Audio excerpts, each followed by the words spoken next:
On our way up to Timbuktu, we decided to stop in a village called Miono, which is where Brooke had set up to film with a aid organization that had a village that they were helping to do some farming stuff. It turned out a little bit different for us because we ended up having an entourage of kids for about 2 days.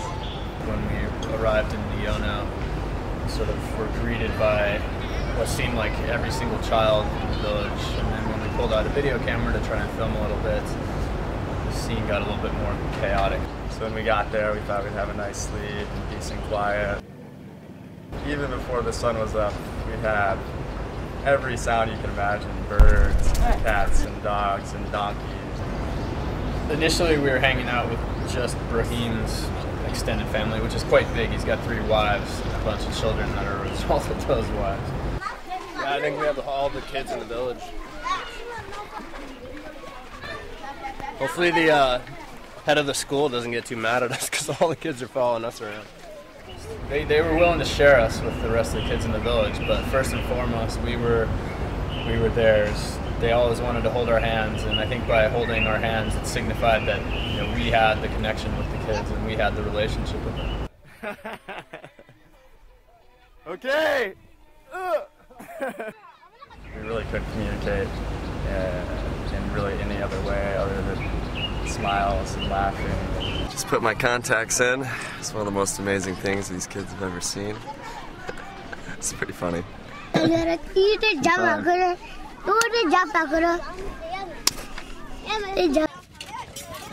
day we went out and we needed to just do the mundane task of refilling our water jugs. So the kids showed us where the well was in the center of town.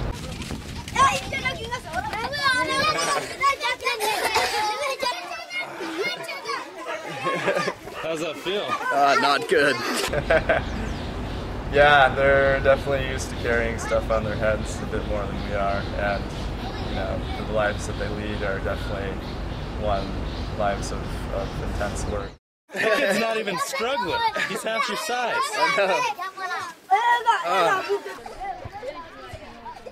It makes you look at life from a little bit different perspective. It's just funny to see the kids, interacting, especially, when you're around the cars. They want to get inside the cars.